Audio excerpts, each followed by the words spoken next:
welcome everyone. Thanks for attending the third webinar in our series on fire and gas mapping. During the webinar, if you have any questions, please go ahead and ask them via the GoToWebinar interface.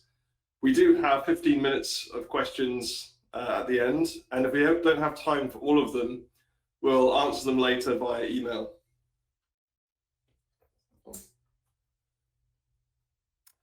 If you would like to listen to the webinar again at a later date, we will have a recording available on our website and our YouTube channel. The subject of today's webinar is the new British standard on fire and gas mapping.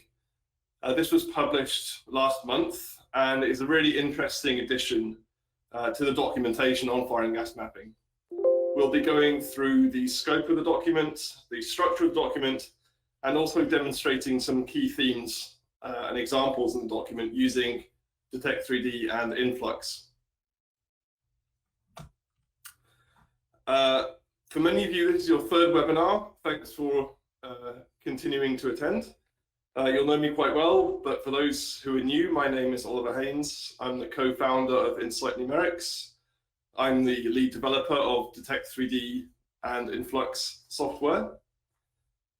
I started my career in technical safety consulting, mainly doing CFD projects. And before that, I got my PhD and master's from the University of Manchester in the UK. Many of you will also be familiar with our company, Insight Numerics. We started in 2013 in Boston. We're quite unique in a way because we just sell licenses to our software. We don't do any consultancy at all. Because we don't want to compete with our consultancy customers. We do have two software products, Detect3D for geographic fire and gas mapping and Influx for CFD modeling that can also be used for risk-based gas mapping. If you're interested in more information about either of these products, then the best place is the website. Our customers are very broad. Include oil majors, large engineering firms, many consultancies, right from the very biggest ones down to one-man bands. So we have quite a unique perspective on how fire and gas mapping is done all around the world because we see it all through inquiries and technical support inquiries, and hopefully we can bring that perspective somewhat to this discussion on the new British standard. So the goals today are really to familiarize you with the new British standard on fire and gas mapping. I'm guessing that most of you haven't read this standard yet. It's only been out a couple of weeks. So I'm going to take you through the key points to think about and also encourage you to actually read it yourselves. We're going to look at how its scope is somewhat limited, but the guidance in there can really help impact your projects. So we'll be looking at how that is done. We'll also highlight some key themes, which are fire and gas mapping being done throughout the project lifecycle, how to think of performance targets, and this nice phrase, concept of proportionality when choosing a methodology for fire and gas mapping, which I think the document does really well from introducing. And finally, to show you how you can use Detect3D and Influx with the standard. So we'll be narrowing in on some kind of specific parts of the standard and demonstrating how you can use the standard with the software, Detect3D and Influx. Now, many of you will have had the same experience when starting out with fire and gas mapping. I know I did. When we're confronted with our first projects, our instinct is often to look for guidance. What does the industry have that can help us get started? And as we progress through several projects, we continue to look for guidance because perhaps the project we're working with needs additional information and it's not there. But the fact is that there isn't really much available commercially, public information available on fire and gas mapping. It's there's really not much at all. So I think this, to me, is where the new British standard really helps. I think as an industry, as practitioners of fire and gas mapping, this is what we need. So I would encourage you to purchase the standard. It's available from the BSI group website. It is quite a short document. It's 55 pages, and then there's some annexes which have examples about specifics. And it's relatively inexpensive, £274 for non-members, and 137 if you're a member of the BSI. I would like to take a short moment to congratulate the committee that wrote this standard. I think they did a great job. Getting people to agree on what fire and gas mapping is a difficult task. So well done on that. And I want to thank them for making a succinct document that I think will really help a lot of people with fire and gas mapping. I'd say the most important takeaway from this webinar, if you just listen to one thing, it's to understand the scope of the document. The British standard is not a performance standard. So it can't be used as a standalone document on a project without any other documentation. It does not say, for example, what performance style or target coverage you should be achieving, or where to achieve it, or what gas cloud sizes you should use, or fire sizes you should use.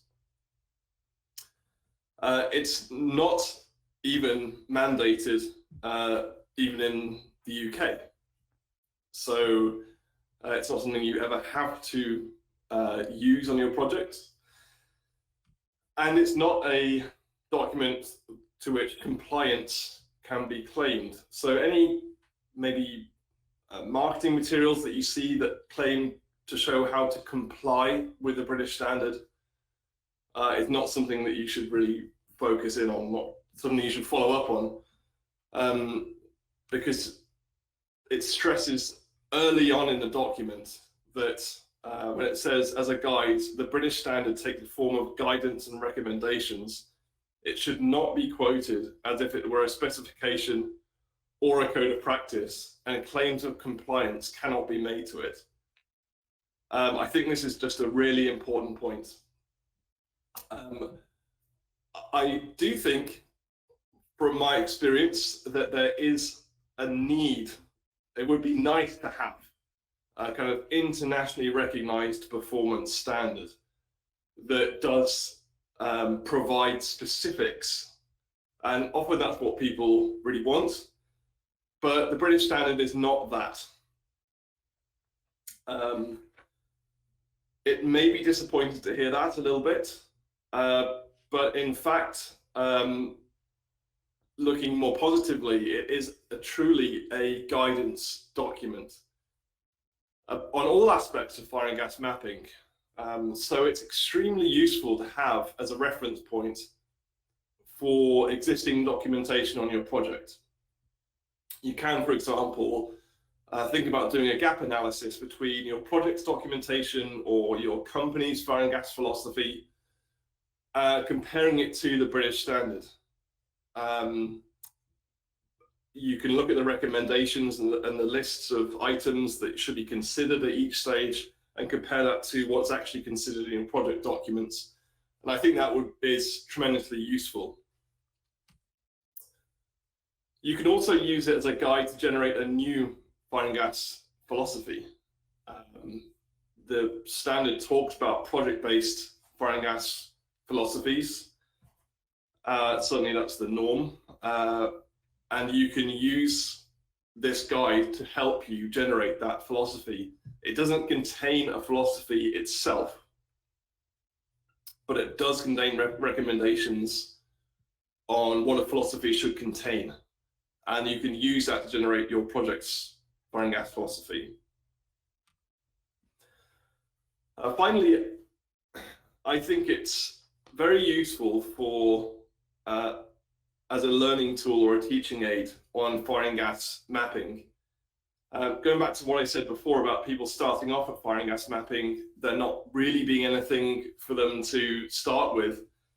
Well, I think we have something now. The British Standard is it. If you read through the British Standard, you'll immediately get a very clear idea about the important aspects of fire and gas mapping.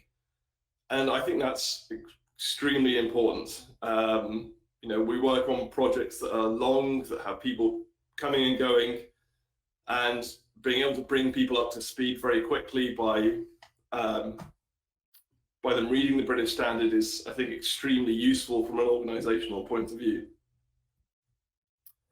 So let's get into the structure of the document.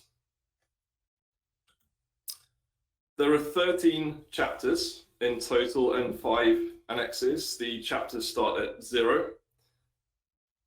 The first 4 chapters are short introductory chapters, nothing too much of interest, just some basic terms, definitions. I think that probably the highlight of this introduction is the scope chapter, which I've referenced already, but it's very clear there about what the limits of the scope of the document should be. The real starting point in terms of recommendations is the chapters 4 and 5, which look at how to define a fire and gas philosophy and how to build on the foundation of a hazard identification and risk assessment study. You can see that these chapters are quite short, so we don't have here a complete guide on topics of, you know, doing a risk assessment, but they are looking in terms of making recommendations specifically for fire and gas mapping, and they're both very useful chapters. The real meat of the document is chapters 6, 7, and 8, which I would consider the project execution section of the standard. This is where you have your fire and gas philosophy and you want to implement it. So it looks at things like detection technologies for hazards that you've identified already. It looks at assessing different types of fire and gas mapping methodologies, what their strengths and weaknesses are, and when they can be used, and why you might use one over the other. And it also looks into detailed engineering as well. The final section, chapters 9, 10, 11, are on installation and maintenance. So this is kind of an ongoing aspect of fire and gas mapping project. And these aren't really notes on installation and maintenance of detectors. They're really about looking at these issues from the angle of fire and gas mapping.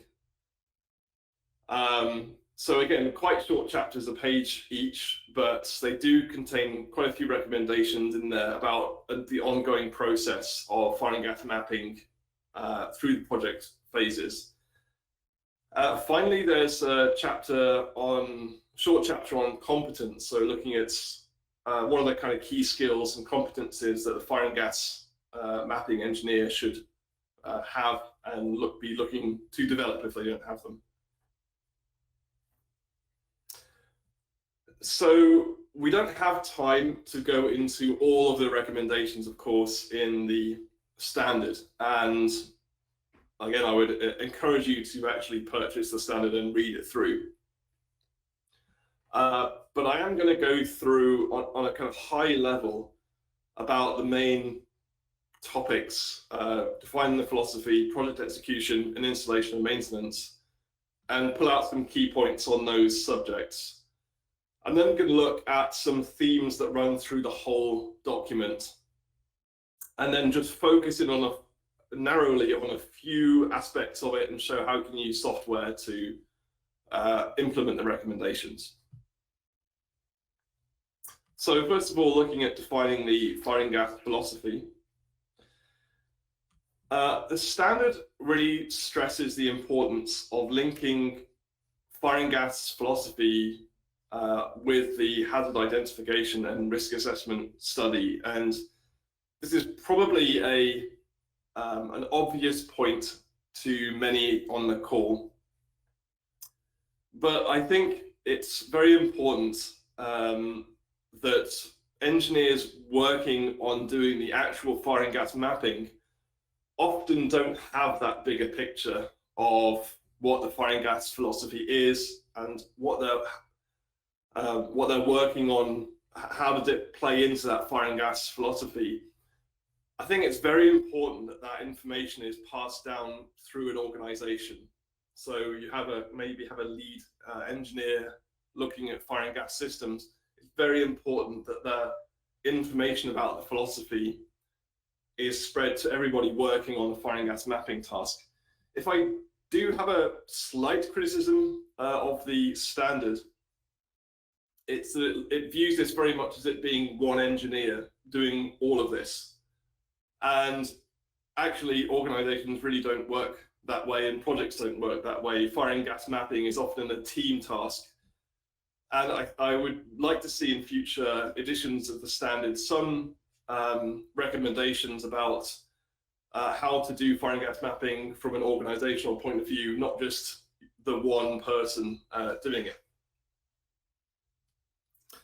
Another key point is that the fire and gas philosophy should be defined at the outset of the project and follow consistently through the project's phases.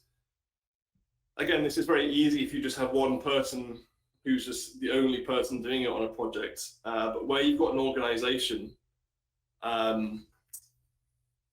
working and many people on the project, it can be difficult to follow this through.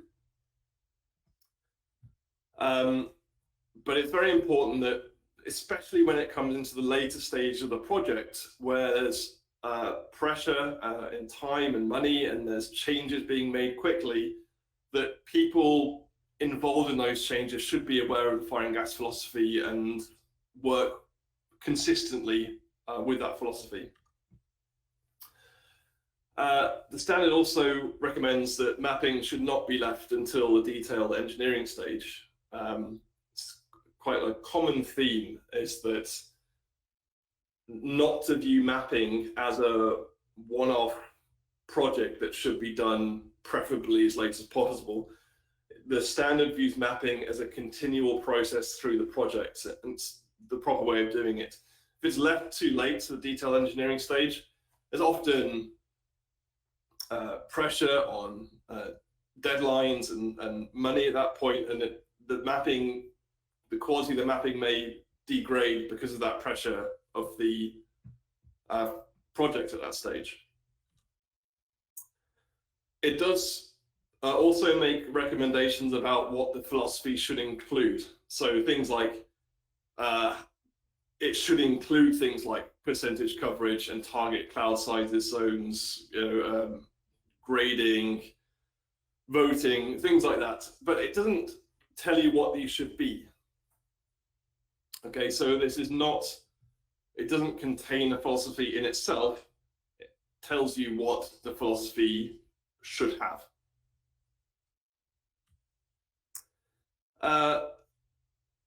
The project's execution part, as I'd said, is really the bulk of the document.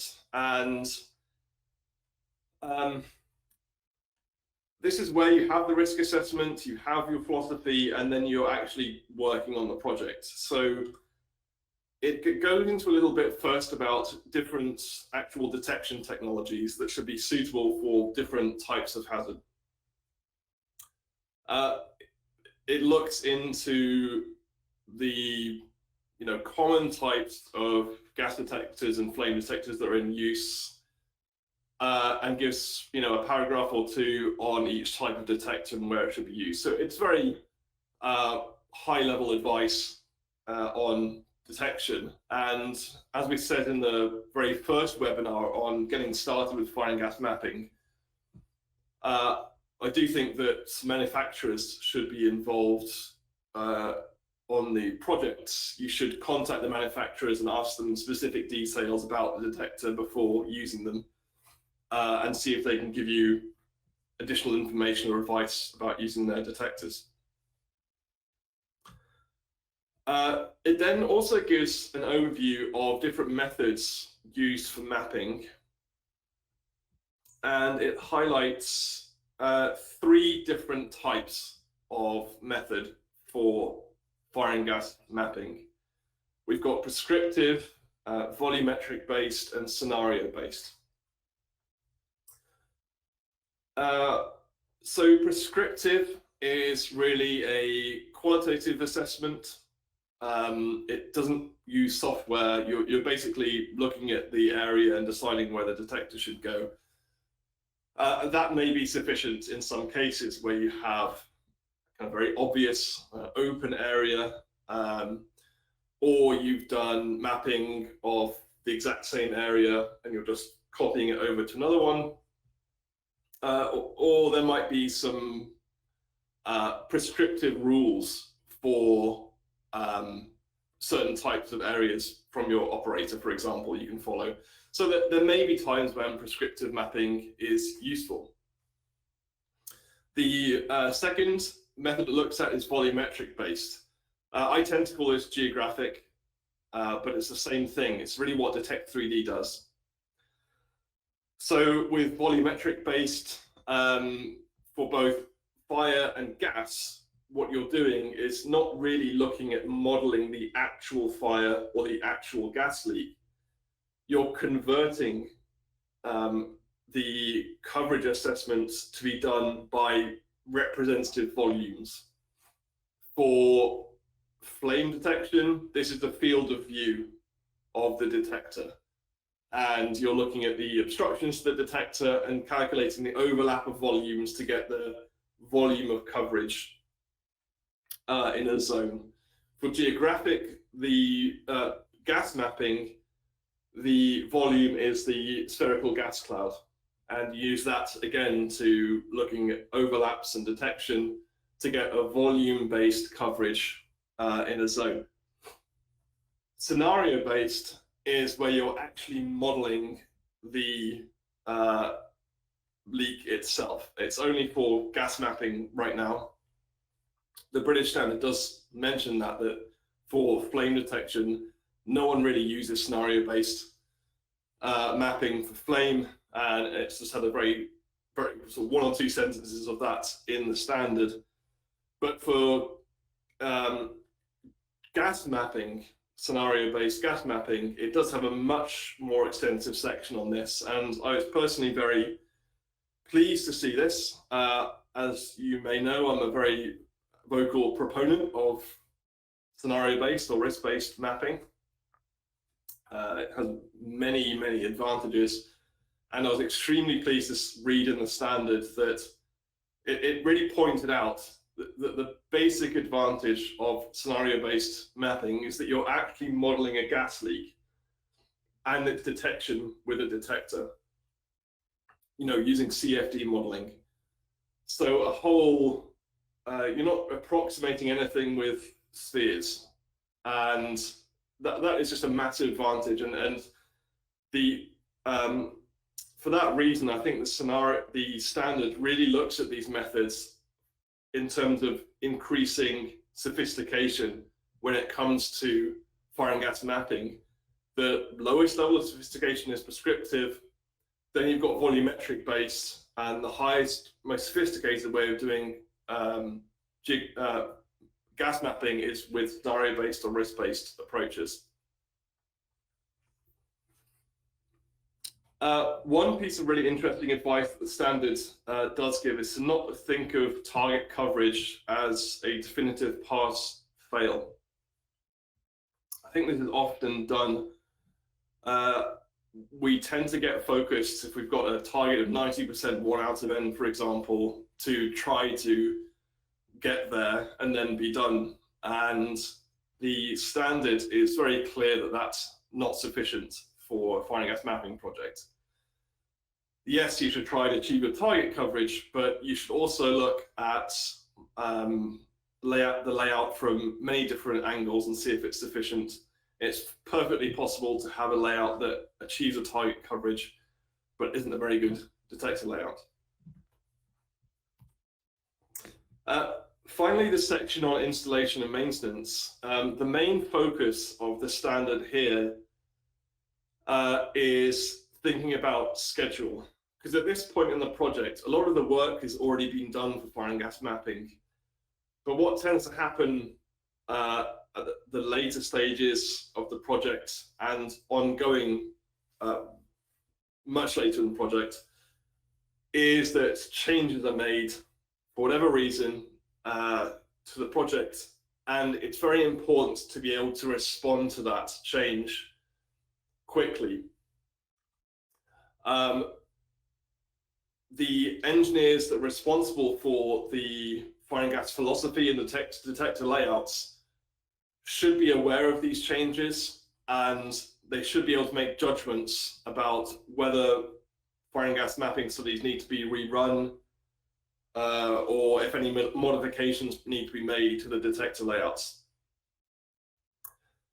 It also talks about system validation and testing whether the installed detectors provide the expected coverage. This is a little easier, I think, for flame detectors. For gas detectors, the validation really is more about them being in the right place. Hard to, validate when you're modeling gas leaks that really haven't occurred. And then it does recommend that the fire and gas mapping should be reviewed over a period of time. It recommends every 5 years. So we do have some recommendations in there for ongoing fire and gas mapping through the project. So those are the sort of some notes on the 3 main aspects of the standard. We're going to look briefly at some common themes that kind of cut across many aspects of the standards. First is looking at fire and gas mapping as an ongoing activity. This is something that's stressed over and over again. Secondly, it's common theme that comes up is thinking of performance targets as a minimum. And finally, we're going to look at this phrase concept of proportionality when it comes to choosing a fire and gas mapping methodology and how that should align with the risk posed by the site that you're doing the mapping for. So we're going to be taking a look at each of these aspects with some more detailed examples of how you can implement the recommendations with Detect3D and Influx.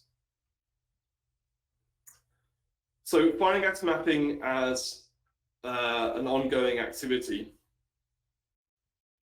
If we really think about it, fire and gas mapping on a new site with no previous detector design is really not the usual way that fire and gas mapping is done. Normally we have something, an earlier design in the project, or maybe it's a brownfield project, but certainly assessing, modifying existing layouts is an extremely common task for fire and gas mapping, especially in the later stages of the project where we have a lot of time crunch. So we must make changes that handle consistently and must minimize cost and disruption. It's not really enough to say, well, we've had a change in our project, so we've redone the fire and gas mapping, and now 100 detectors are in completely different places than before. That is a huge cost and disruption to many parts of the project. Instead, what we should be looking for is trying to say, okay, we've had this change. We need to change the angles perhaps of 5 or 6 detectors and maybe add 1 more detector, something like that. So the standard does recommend looking through or optimizing detector layouts by changing the angles and orientations first. thinking about flame detectors. Then making one or two small moves of detectors, so something that won't necessarily disrupt the cabling. And then, if necessary, instead of moving detectors, adding new ones. It's sometimes easier to add a new one than to move multiple detectors. So we'll have a look at this in Detect 3D. It's interesting that it uses the word optimization, of course, because as many of you know, Detect 3D has the capability of using automatic optimization to do exactly these 3 steps that are outlined in the British Standard. So I'm just going to move now to show Detect 3D.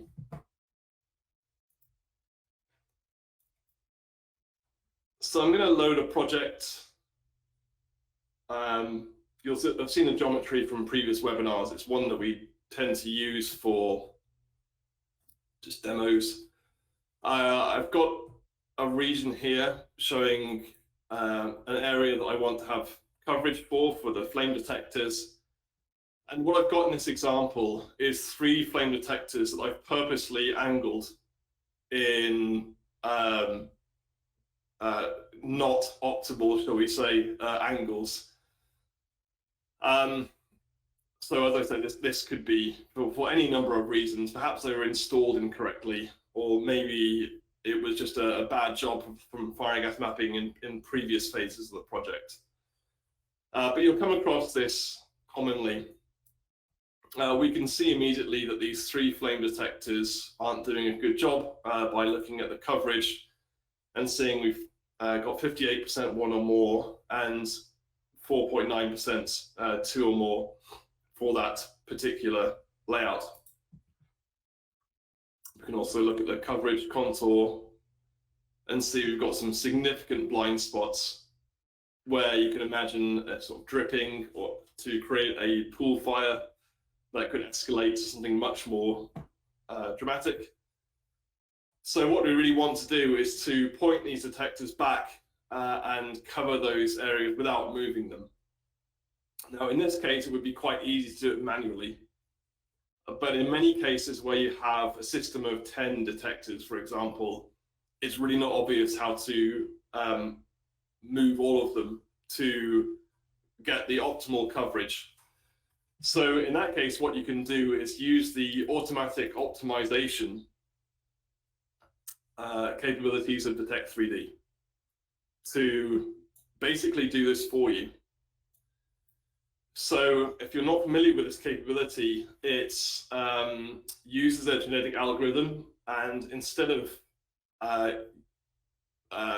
trying to position the detectors yourself, you instead give the software a target coverage that you want to try and achieve, and it will position the detectors for you based on some constraints that you set up. The constraints in this case are that we're going to just freeze the locations of the detectors, and we're not going to allow it to add any more detectors. So we're just going to press run on that optimization. Another reason why you might want to do this is if you've got a new CAD model.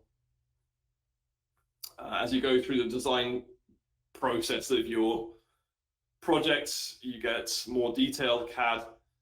You can easily just load that CAD in and then analyze the detector layout and improve it using optimization. Sometimes, for example, you'll have equipment that is placed right in front of the detector that you need to then move. So what you're seeing here is the optimization at work. The blue line is basically the improvements that it's found in the 1 out of n, and then we've got the red line showing improvements in 2 out of n.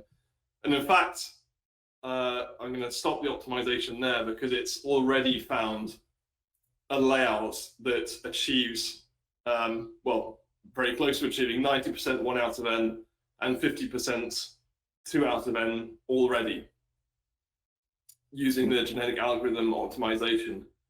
If we want to replace these detectors. We can press add, and we can see that the detectors now are no longer angled in very odd ways, but instead they're all pointing towards the main areas that we want covered, and we have much better coverage now for 1 out of n and 2 out of n in that region.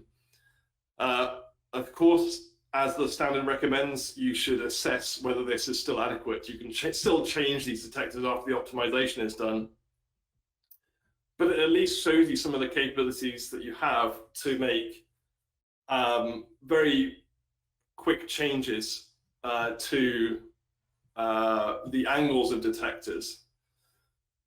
I'm actually going to show you one more optimization example while we're here. Often we will want to change the angles of detectors. So I've got it back to the original angles, the bad angles, but we might need to add new detectors. And what we want is to add the minimum number of new detectors to an existing layout. And again, this is something that you can do with the optimization. Instead of just looking at the layout that we've given it, you can automate the detector count. And what that will do is it will try and get the best coverage with just changing the angles. But if it can't achieve the coverage you want, it'll add a detector. And it will try to minimize how many detectors it needs. So to briefly show you, what I'm going to do is to increase the coverage target to 90% 1 out of n and 80% 2 out of n. And I know from doing this previously that it's not going to be able to achieve this using 3 detectors. What it's going to do is to look at that old process where it just changes the angles, and it will automatically recognize that it's not going to be able to achieve the target coverage, and then it will just add more detectors until it can, but try to minimize how many they have.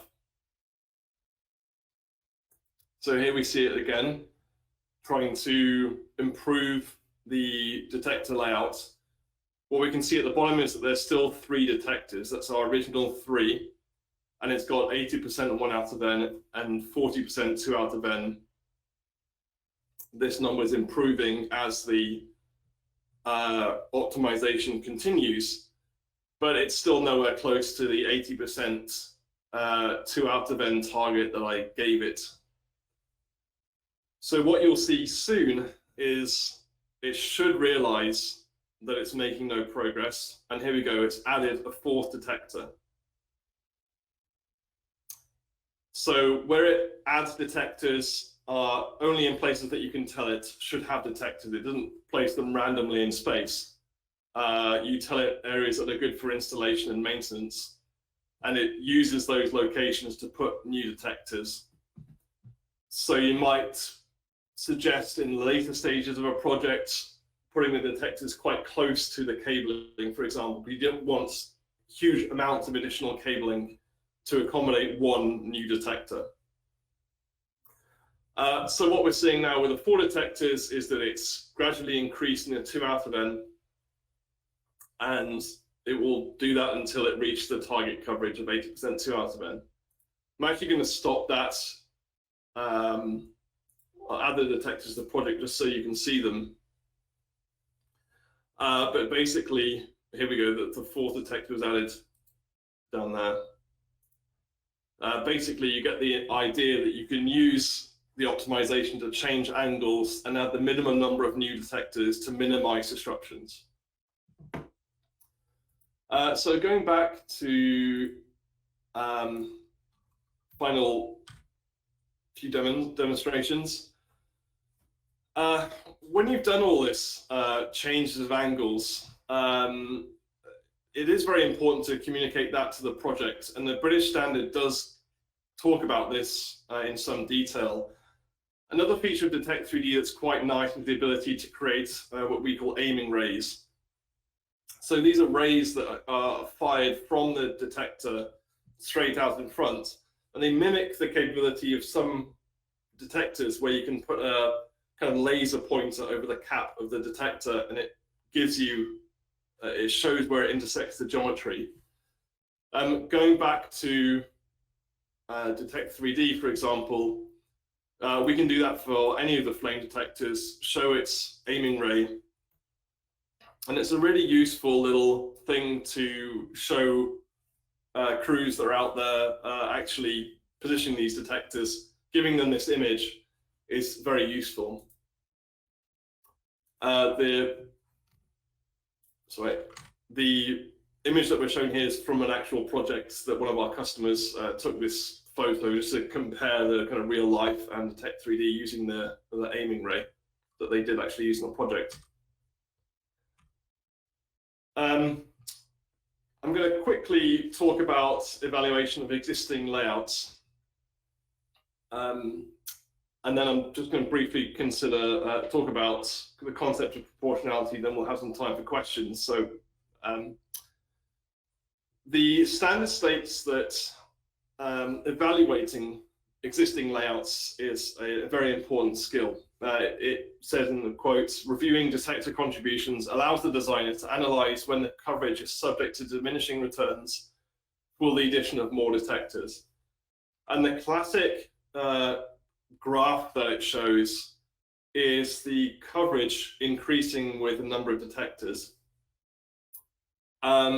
This is something that originally was not in Detect 3D, but having read through the British standard, we've since developed it in Detect 3D, and I can actually show that now. Really because I really saw the value in this type of graph from reading the British standards, so we just developed it, and it will be out in the next version of Detect 3D, which will be released later this week. So if we just go back to Detect 3D, I'll load in a new project.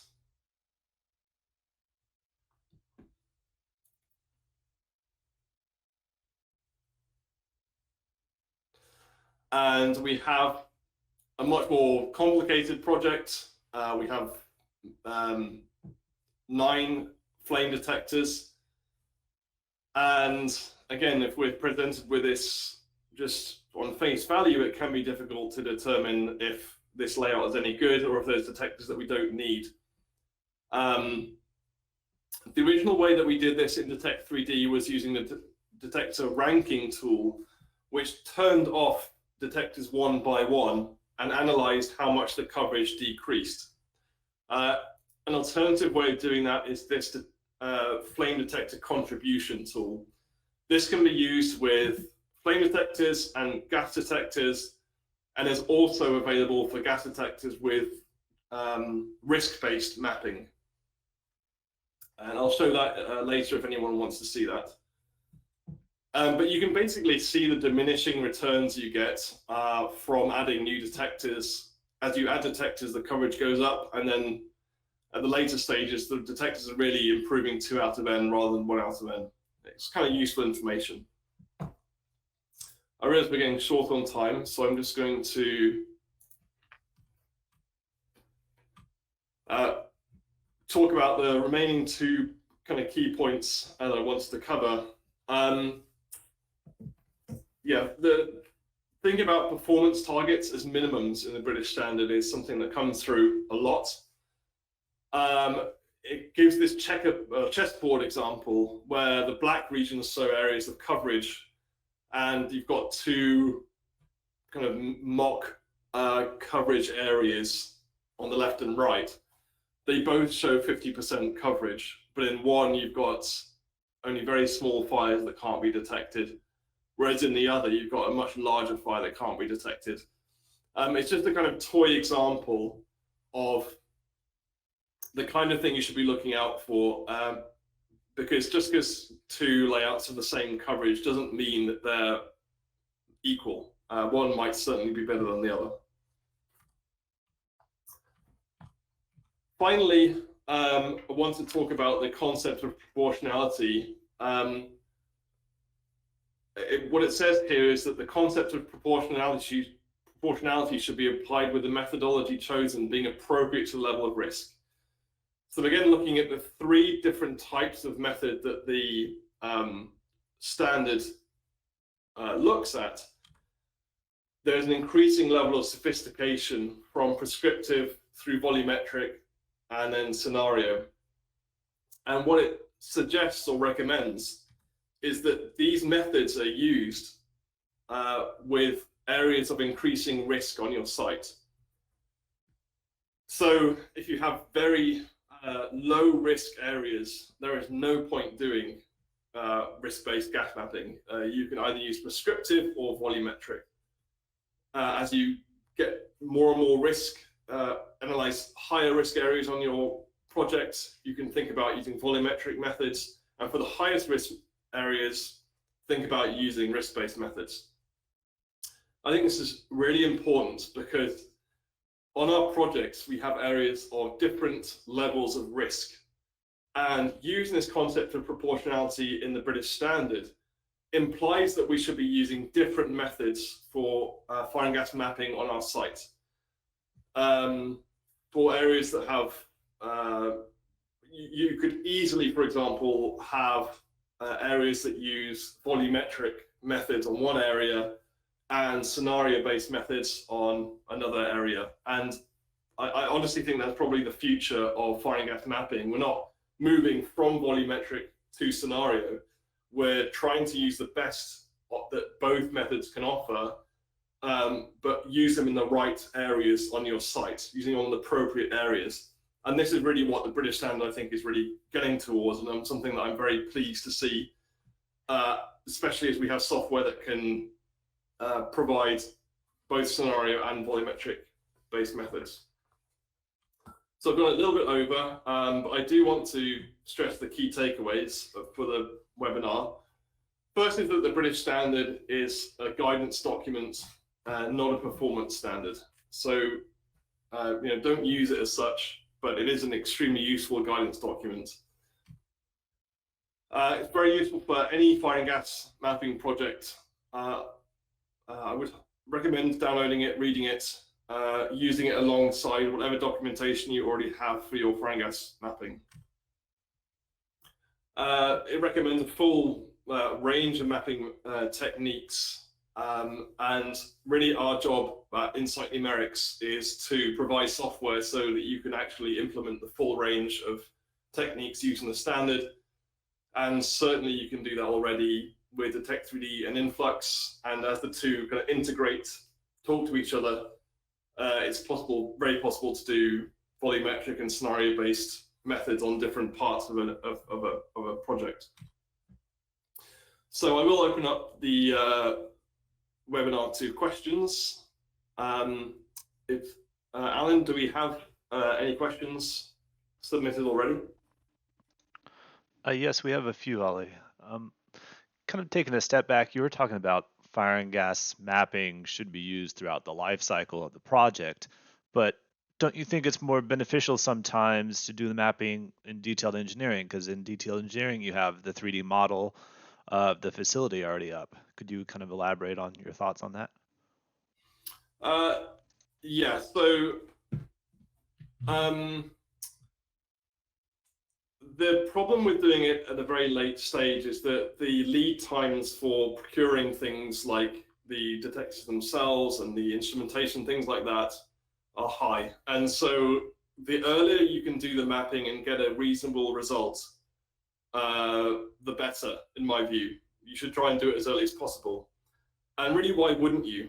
Fire and gas mapping, using good software is not particularly a challenging task. You can do it very quickly. Many of our customers do this. In fact, we have customers, major engineering companies that used to do fire and gas mapping in detail engineering.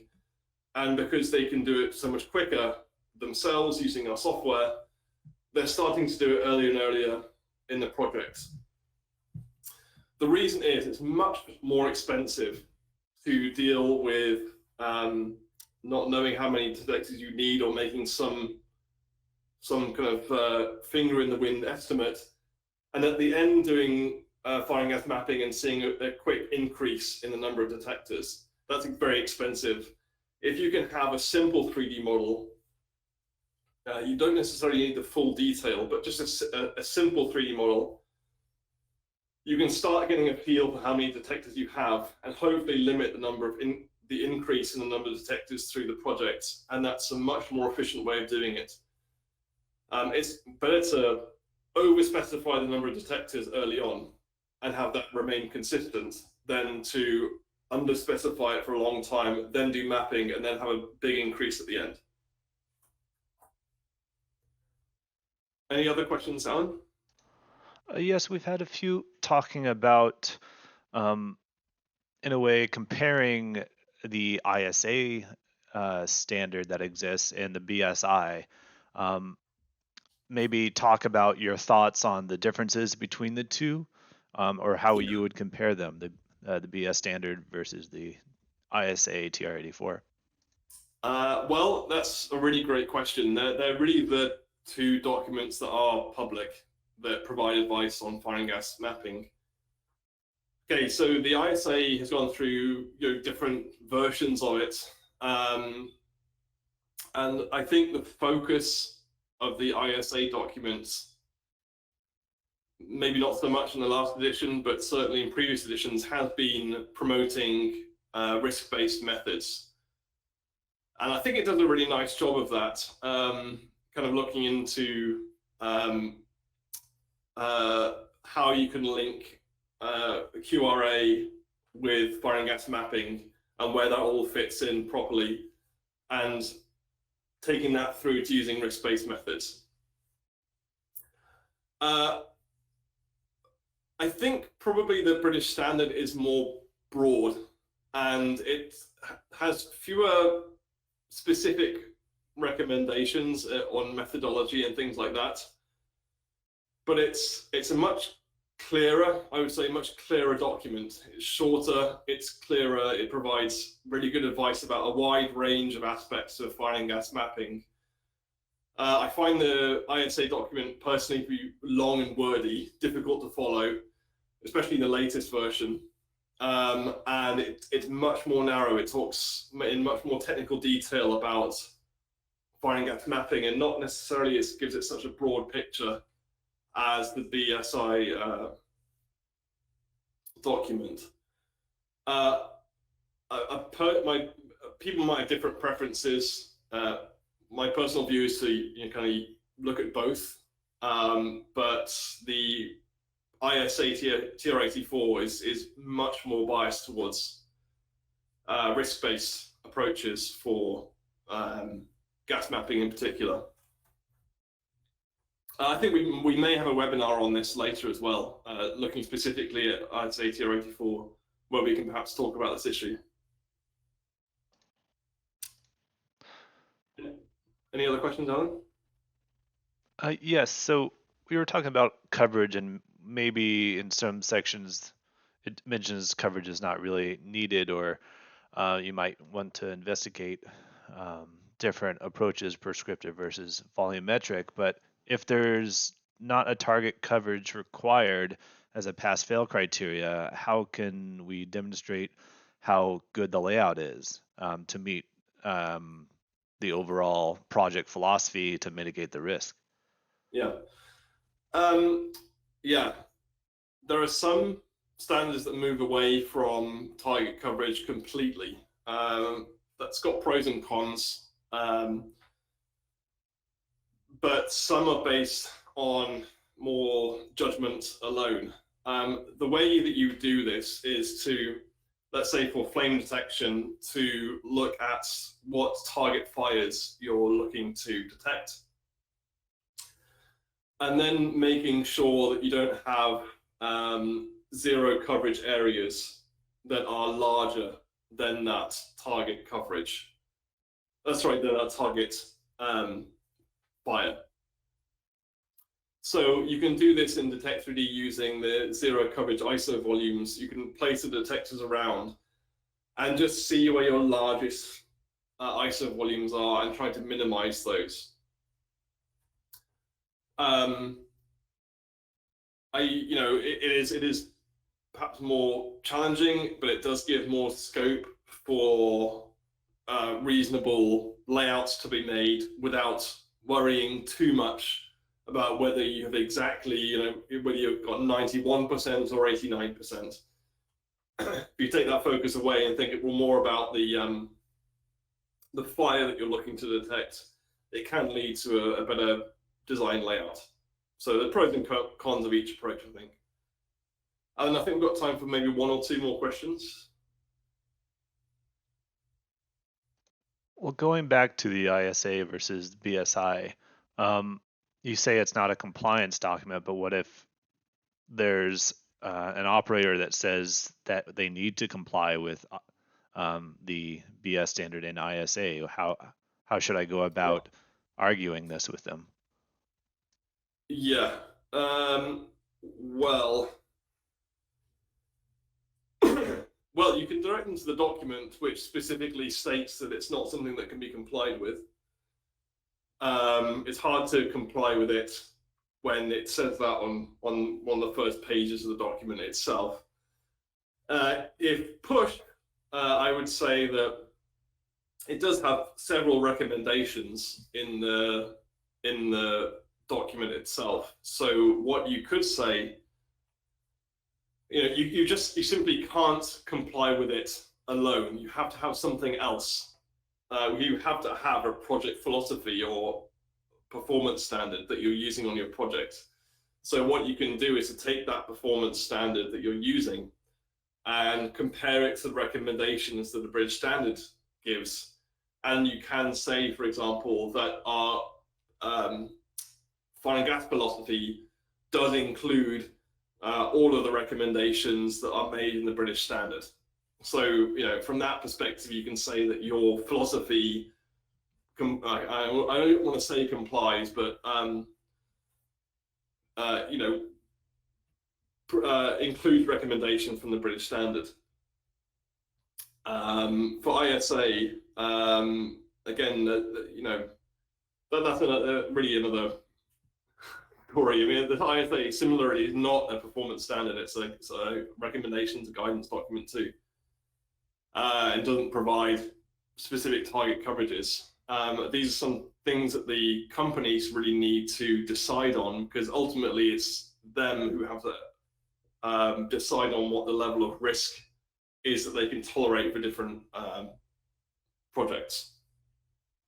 I think that is all we have time for. Thank you very much, everyone, for attending. Please download the British Standard and read through it yourselves. It's a great little document. If you've got more questions, you can email us at info@insightnumerics.com, or you can email me, ohaynes@insightnumerics.com. If you want to download Detect3D and Influx and have a play around with them, you can do it via our website, insightnumerics.com. Thank you all for attending, and keep an eye out for later webinars, and maybe we'll think about doing one on ISA TR84 as well. Thank you very much.